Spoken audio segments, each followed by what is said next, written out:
Hello படேஸ், இன்னைக்கு நம்ம wash அப்படின்ற டிஸ்டர்பிங்கான குஜராத்தி சைக்காலஜிக்கல் த்ரில்லர் படத்தை பத்தி தான் பார்க்க போறோம். இந்த கதையோட சுருக்கம் என்னன்னா, இந்த ஒரு ஃபேமிலி ஊருக்கு ஒதுக்குப்புறமா இருக்க ஒரு ஃபார்ம் ஹவுஸ்க்கு போலாமே பிளான் பண்றாங்க. அப்படி போற வழியில சடனா ஒரு மூணாவது மனுஷன் வந்து இந்த ஃபேமிலிக்குள்ள இன்வால்வ் ஆகிறான். அவன் வந்ததுக்கு அப்புறம் இந்த குடும்பத்துல நடக்கிற பிரச்சனை எல்லாம் என்ன, இவனால நடக்கிற ட்ராஜடியான விஷயங்களை அந்த ஃபேமிலி எப்படி ஃபேஸ் பண்றாங்க, கடைசியில இந்த குடும்பத்துக்கு நடந்த கொடூரமோ அதுல இருந்து அவங்க தப்பிச்சாங்களா என்னன்றதுதான் இந்த படத்தோட கதையே. இந்த படத்தோட கிளைமேக்ஸ் பாத்தீங்கன்னா பல கேள்விகளையும் பல சிக்கல்களையும் தெளிவா சொல்லாமலே போயிருப்பாங்க. அதாவது செகண்ட் பார்ட்ல எந்த மாதிரி எடுக்க போறாங்கன்றத ஒரு கியூரியாசிட்டியோட முடிச்சிருப்பாங்க. இந்த படத்தோட செகண்ட் பார்ட்டே நம்ம ஆல்ரெடி போட்டிருப்போம். இந்த படத்தை பார்த்த கையோட டிஸ்கிரிப்ஷன்ல லிங்க் இருக்கும், செக் பண்ணி பாருங்க.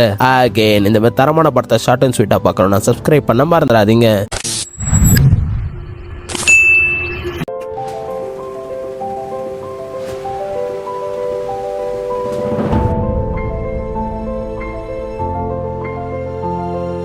இந்த ஒரு ஃபேமிலி கெஸ்ட் ஹவுஸுக்கு போற வழியில ஒரு ஹோட்டல்ல வச்சு பிரதாப்ன்ற ஒருத்தரை மீட் பண்றாங்க.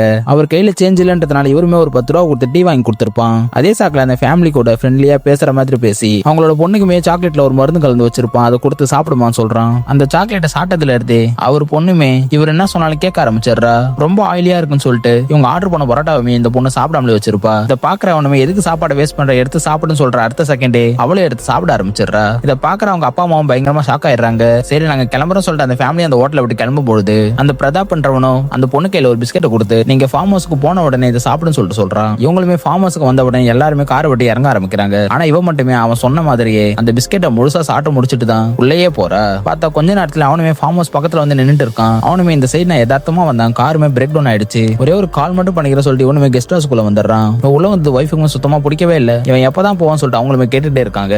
இவனுமே அந்த பொண்ணை கூட்டு வச்சு அந்த பொண்ணோட லவ் மேட்டர் எல்லாம் கேட்டு வச்சுக்கிறான். இவங்க ரெண்டு பேரும் அப்படி பேசிட்டு இருக்கையில அந்த குட்டி பையன் பாலை வச்சு தெரியாதனமா அடிச்சிடறான். டக்குன்னு அந்த பொண்ணுமே நார்மல் ஆயிடுறா. இதை பிடிக்காத அவனுமே உடனே எழுந்து போய் உன் தம்பியை பலாருன்னு அரைஞ்சிட்டுவான்னு சொல்றான். இந்த பொண்ணாலையுமே அவன் சொல்றதை கேட்காம இருக்க முடியல. அதனால எழுந்து போய் தன்னோட தம்பியை பலாருன்னு அரைஞ்சிடறா. அரைஞ்சதுக்கு அப்புறம் தன்னோட தம்பி கிட்ட அவளுமே நான் வேணும்னு பண்ணலடா சாரிடான்னு சொல்றா. இப்ப எல்லாரும் சாப்பிட்டுட்டு இருக்கையில தன்னோட தம்பி அடிச்சதுனால அந்த பொண்ணை போட்ட தன்னோட அப்பா திட்டிட்டு இருக்காரு. ஆனா இவனுமே அந்த டைம்ல அமைதியா இல்லாம குறுக்க பேசிட்டே இருக்கான். பத்தா குறைக்க அந்த பொண்ணோட பர்சனல் விஷயத்தெல்லாம் தலையிட்டு உடனே லவ் பண்ற பையனுக்கு கால் பண்ணி பிரேக்கப் பண்ணு சொல்லிட்டு சொல்றான். அந்த பொண்ணுமே அடுத்த செகண்டே கால் பண்ணி பிரேக்கப் பண்ணிடுறா. இதை பாக்குறவங்க அப்பா அம்மாவுக்கு ஏதோ தப்பா இருக்குன்றது புரியுது. தயவு செஞ்சு நீங்க இங்க கிளம்புங்க, நானே உங்களை கூட்டிட்டு போய் விட்டுறேன்னு சொல்லிட்டு சொல்றாரு. உங்க பொண்ணையுமே என் கூட அனுப்புங்க, அப்பதான் இந்த வீட்டை விட்டு நான் போவேன்னு சொல்லிட்டு சொல்றான். அதை கேட்டு அவங்க அப்பாவுமே அவர் அடிக்கிறதுக்காக போனா அந்த பொண்ணு வந்து தடுக்கிறா.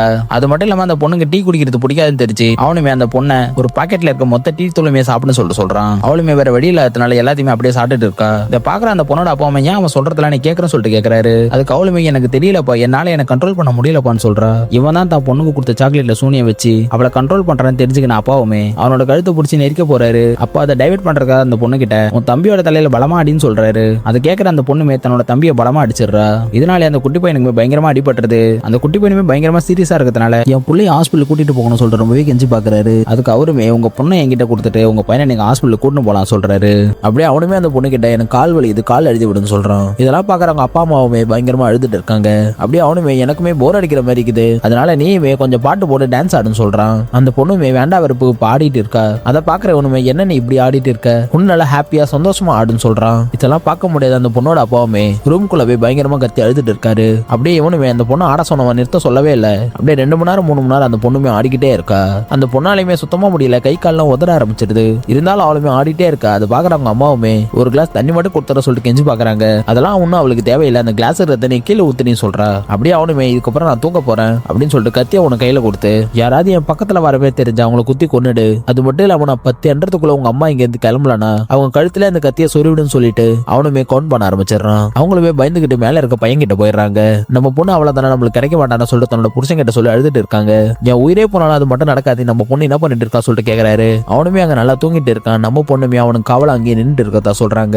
அவ கிட்ட போனா அவ கண்டிப்பா கத்தியால குத்திடுவா, நீங்க போகாதீங்க சொல்லிட்டு எவ்வளவு சொல்லி பாக்குறாங்க. ஆனா இவருமே கையில ஒரு பேக் எடுத்துட்டு அவர் கிட்ட போலாம்னு சொல்லிட்டு பாக்குறாரு. ஆனாலுமே அந்த பொண்ணுமே என் கிட்ட வராதப்பா சொல்லிட்டு கெஞ்சற மாதிரி பாக்குறா. பார்த்தா அந்த பொண்ணுக்குமே பாத்ரூம் வரும், ஆனா அது கூட போக முடியாம நின்ன இடத்துல ஒண்ணுக்கு போயிடுறா. இதெல்லாம் பாக்குற இவனுமே பயங்கரமா நினைச்சு ஃபீல் பண்ணிட்டு இருக்காரு. இப்ப மேல போய் ஒய்ஃபை கீழே அமைச்சு விடுறாரு. இப்ப அங்க தூங்கிட்டு இருந்தவனை எழுந்துடுறான். என்ன பொண்ணு வளர்த்து வச்சுக்கிறேன், நின்ன இடத்துல பாத்ரூம் போயிருக்கா, இதை ஒழுங்கு முறையாத கிளீன் பண்ண சொல்லி கத்துறான். தயவு செஞ்சு ஒரு 5 நிமிஷம் மட்டும் கொடுங்க, என் பொண்ணோட ட்ரெஸ் மாத்தி கூட்டின்னு வர சொல்லிட்டு சொன்னா. அதெல்லாம் முடியவே முடியாது, நீ இங்கே மாத்துன்னு சொல்லிட்டு அவனும் சொல்றான். அவங்களும் எப்படியே தன்னோட பொண்ணுக்கு ட்ரெஸ் மாத்தி விட்டு அந்த இடத்தையுமே கிளீன் பண்ணிட்டு இருக்காங்க.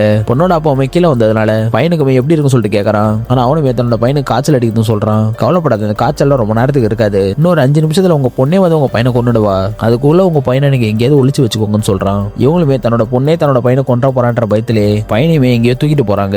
அப்படியே 5 நிமிஷம் ஆனதுமே தன்னோட பையனை கொல்றதுக்காக பொண்ணுமே மேல வரா. ஆனா இவங்களுமே தன்னோட பையனை பூட்டி வச்சிருக்காங்க. இதை பார்த்து டென்ஷனான தன்னோட பொண்ணுமே அந்த ரூமையா உடைக்க ட்ரை பண்ணிட்டு இருக்கா. ஒரு வழியா உடைச்சு உள்ள வந்து பார்த்தா தன்னோட தம்பியுமே அதுக்குள்ளார இல்ல. அதனால இவளுமே வீடு ஃபுல்லா தேடி பார்த்துட்டு எங்க அவனை ஒளிச்சு வச்சிருக்கீங்கன்னு சொல்லிட்டு கேட்டு அவளுமே தன்னோட கையை கிழிச்சுக்கிறா. அதை பார்த்து கத்துற தன்னோட அம்மா சவுண்ட் கேட்ட பையனுமே அம்மான்னு சொல்லிட்டு கத்திடுறான். அதனால இவளுமே சவுண்ட் கேட்ட இடத்தை தேடி மொட்டை மாடிக்கு ஓடுறா. அவங்க அப்பா அம்மாவுமே எவ்வளவோ தடுக்க பார்த்தாலும் இந்த பொண்ணுமே அவங்க 2 பேருமே அடிச்சு போட்டு தன்னோட தம்பியவே மொட்டை மாடில இருந்து கீழே தள்ளி விட்டுறா. தன்னோட அக்காவே மாடி விழுந்து தள்ளி விட்டோம். அந்த பையனுமே கீழே விழுந்து சாகாம தான் இருக்கான். இதை பாக்குற அப்பா அம்மாவும் பயங்கரமா கதறி அழுதுகிட்டு ஹாஸ்பிட்டலுக்கு போக விடுங்கன்னு சொல்லிட்டு கெஞ்சி பாக்குறாங்க. ஆனா தன்னோட பொண்ணே அங்க இருக்க ஒரு பூத்துட்டியை தூக்கிக்கிட்டு மண்டையில போட்டு கொள்ளலாமேட்டு கிட்ட வரா. இதை பாக்குற அந்த கொடூரமானவனும் வேணா நிறுத்திடும் சொல்றான். கடைசியா நானுமே உங்களுக்கு ஒரு சான்ஸ் தரேன், உங்க பொண்ணை உங்க விருப்பத்தோட என் கூட அனுப்பிச்சிருங்க, உங்க பையனையுமே ஹாஸ்பிட்டல் கூட்டிட்டு போய் காப்பாத்திக்கோங்கன்னு சொல்றான். அப்படி முடியாதுன்னு சொல்லிட்டீங்கடா, உங்க பொண்ணை வச்சு உங்க ஒய்ஃபையும் உங்க பையனையும் சாகடிச்சிடும் சொல்லிட்டு மிரட்டுறான். அதனால இவங்களுக்குமே வேற வழி தெரியாம என்னோட பொண்ணை உங்க கூட அனுப்புற சொல்லிட்டு ஒத்துக்கிறாங்க. இப்ப கடைசியா அப்பா அம்மா 2 பேருமே பொண்ணை கண்டுபிடிச்சு அழுதுட்டு இருக்காங்க. இப்ப அப்பாவுமே தன்னோட கையில வச்சிருக்க போனோட லொகேஷன் ஆன் பண்ணி அந்த பொண்ணோட பாக்கெட்ல போட்டுறாரு. இப்ப அவங்க கூட போறதுக்கு முன்னாடி அந்த பொண்ணுமே வாயை திறந்து பேச முடியாட்டியுமே பார்வையாலேயே நான் அவங்க கூட அனுப்பிச்சிடாதீங்கன்னு சொல்லிட்டு ஏக்கத்தோட பாக்குறா. கடைசியா அவனுமே அவங்களோட பொண்ணை கூட்டிட்டு அங்க கிளம்பிடுறான். அவன் இந்த இடத்த விட்டு போனதுக்கு அப்புறம் அப்பாவுமே நானுமே என் பொண்ணை ட்ராக் பண்ணி அவனை காப்பாத்துறதுக்காக போறேன், நீனுமே பையனை போய் ஹாஸ்பிட்டல் சேர்த்துற சொல்லிட்டு கிளம்புறாரு. இப்ப அம்மாவுமே பையனை காப்பாத்தணும் வேகமா கார் ஓட்டிட்டே போகையில ஒரு லாரியில அடிச்சு ஆக்சிடென்ட் ஆகி அதே இடத்துல 2 பேருமே இறந்து போயிடுறாங்க. இவனுமே தன்னோட பொண்ணை காப்பாத்துக்காக எப்படியோ அந்த லொகேஷனுமே கண்டுபிடிச்சிடறான். அவனுமே அந்த லொகேஷன் போய் பார்த்தா தன்னோட ஒரு பொண்ணு மட்டுமே இல்லாம அவள மாதிரி எங்க நிறைய பொண்ணுங்க இருக்காங்க. எல்லாருமே இதே மாதிரி தான் ட்ராப் பண்ணி கூட்டிட்டு வந்திருப்பான். இவனுமே அந்த பில்டிங்கை செவரேதி குதிச்சு உள்ள போலாம் பார்த்தா நாய்களா கடிச்சு கொதற மாதிரி அங்க இருக்க பொண்ணுங்களை இவனை கடிச்சு கொதற ஆரம்பிக்கிறாங்க.